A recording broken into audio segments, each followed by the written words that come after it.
Hello, my name is Bexy Evans and this is my presentation for Unit 17 of Immunity.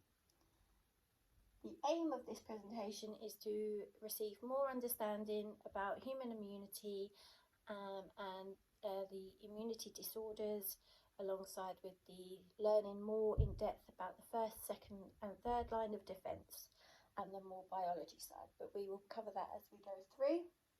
So I'm starting with, what is an infection? And an infection is defined as an invasion to the body by pathogens and bacteria and parasites and viruses. Not all infections cause symptoms and not always are identified by this. There are different methods of transmission, such as direct contact and indirect contact, to catch infections. Direct contact, the most easiest way is by direct contact with another person or animal. Indirect contact can happen when an infected person touches an object or a door, a chair, anything to which then you follow on to touch, and that's how it is spread. So moving on to the body's first line of defence in relation to specific barriers of infection. The skin plays a huge barrier which forms part of the ingumentary system, which has three major layers: the epidermis, the dermis and the subcutaneous layer. The skin is the largest organ of the body and acts as a barrier against pathogens and the body. The skin forms a waterproof mechanical barrier which protects the body against the body's first line of defence. The physical structures help protect within the skin as long as the skin remains unbroken. Another example of this is the gastrointestinal system. The digestive tract contains a series of barriers against infections, including stomach acids, pancreatic enzymes, the powerful acidity and alkaline act to protect the system. The pH of the stomach acid is generally too low for bacteria to survive within, whereas the smaller intestine, the pH is much higher but still able to destroy most pathogens. So then we move on to the second line of defence within the line of inflammatory of infections. So infection to the skin will cause inflammatory response, which is a majority components of the immune system, and response to infection of the primary system. Physical effects of the inflammatory response is the blood circulation to increase around the infected area, as well as cell wall develops around this area, allowing the immune system to respond and blood cells to pass through, resulting in increased strength of the immunity system. The area of infection, there will be increased body heat, which itself can have an act as antibiotic effect, and once a inflammatory response, it will tend to continue till the underlying infection has healed. So if I move on here, we can see the inflammatory response. So it is act as a barrier of inflammation, exactly like what I just said. So then I move on to the third line of defence within the immune system. Here, so the body's first line of defence against pathogens invasion is the adaptive immune response, to which, if the first and second line of defence fail, then the third line takes action, which has two qualities. It is specific and it is adaptive. So it can provide a heightened response upon re-exposure. This involves the lymphatic system. The system filters pathogens from lymph and produces lymphocytes, which are the key cells within the immune response. So what is a macrophage? So they destroy bacteria, they activate other immune functions, and the role of them are specialised cells involved in the detections, and destructions of bacteria and other harmful organisms. So then I move on to what are antigens and pathogens. A pathogen is a microbe that can cause immune response and make you feel very poorly. Pathogens can be bacteria, viruses, but can also be protozoans and fungi. Anything that is too small to be seen by the human eye can cause infections. Antigens are the parts of the pathogens that tell your body it's being attacked. These are the parts of the pathogens that cause immune response in bodies. For example, proteins on viruses such as influenza. So here we go, we have the other immune system cells, which I spoke here briefly about lymphocytes and pragocytes.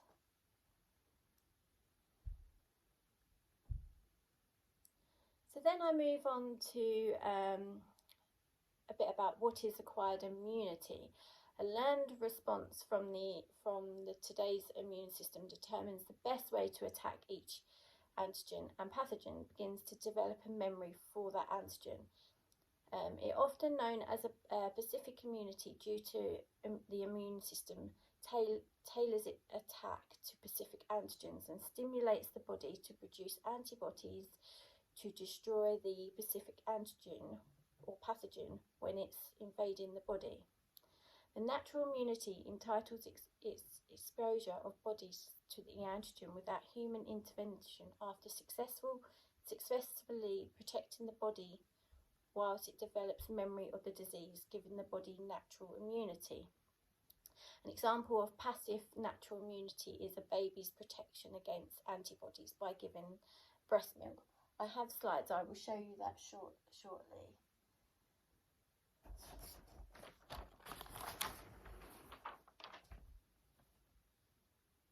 So then I move on to immunoglobulins.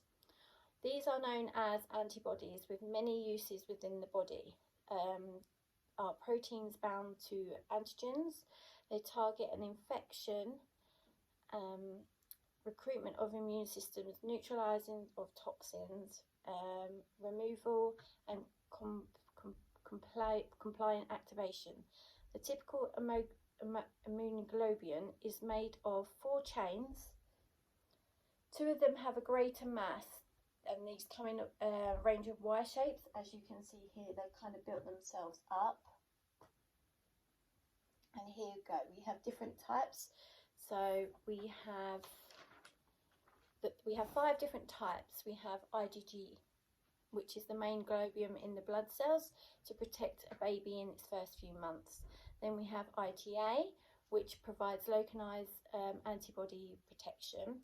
IgM, which is major hemoglobin surfaces of immature of B cells, and IgD, which is a trace of antibodies that is present on the B cells. And then we have finally IgE, the low concrete in human serum but increased during allergic reactions. So, as you can see here, we have them up here, and we move on to self-recognition and tolerance. Self-tolerance is the immune system's ability to recognise what is and not reacted against, or it will attack. The immune system achieves this goal through the mechanism of antigens. 2 of the most important factors is allowing the system to distinguish self and non-self, which are the major histocompatibility complexes known as the MHCI and the MHCII, also human leukocyte antigens genes. Human cells normally display certain types of antigens which the immune system recognises as being self and deals with accordingly.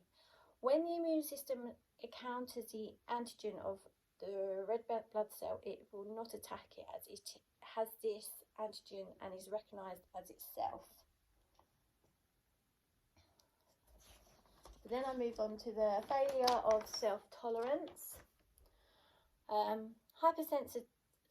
Hypersensitivity is an immune disorder and is caused by an immune response to the same antigen of, for example, allergic reactions to pollen, hay fever, nut and food allergy. The second example is an autoimmunity. In this case, the immune system attacks the cells, organs from its own body, mistaking them for foreign elements. Organs become inflamed and damaged. So then we move on to the rejection of transplanted organs.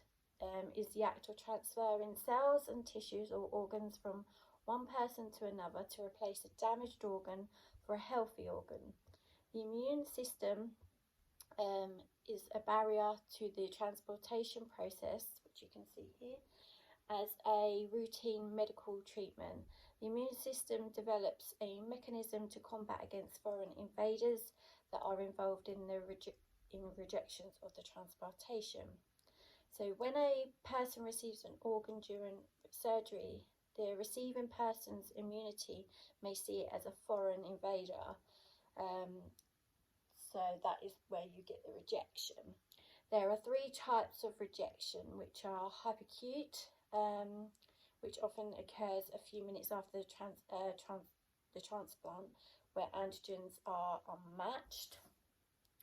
Acute rejection may occur any time from the first week of the transplantation to 3 months after. Chronic rejection can happen over many years, leaving obviously damaged organs, damaged joints to the person.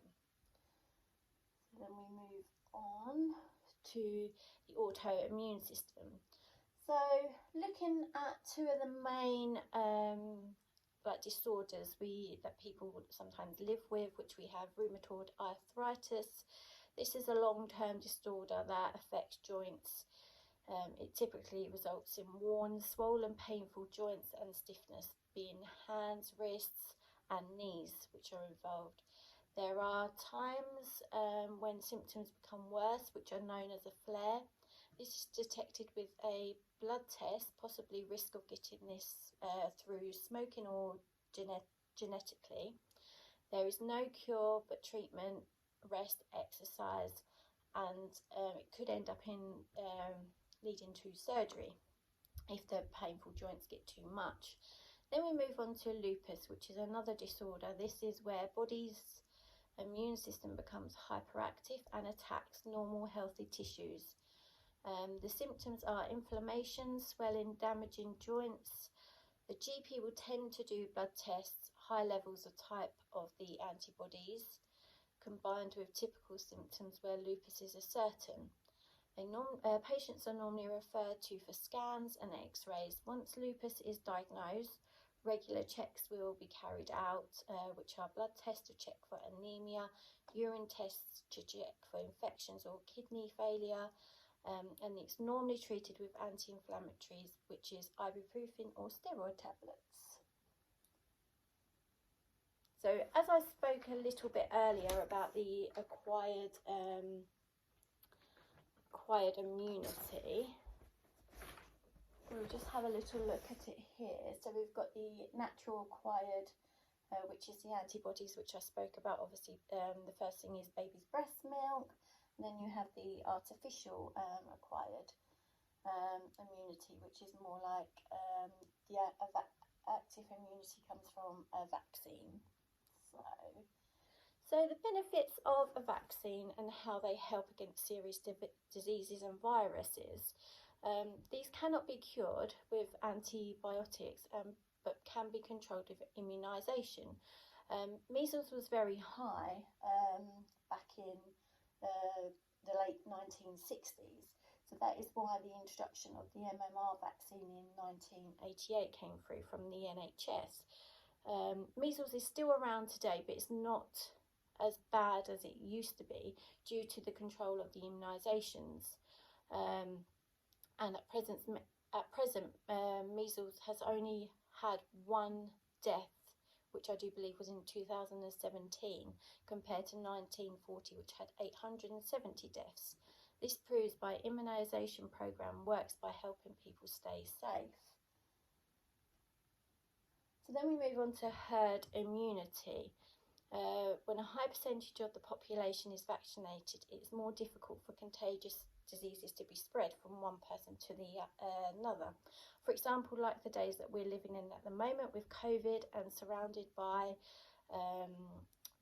the quickest way to spread.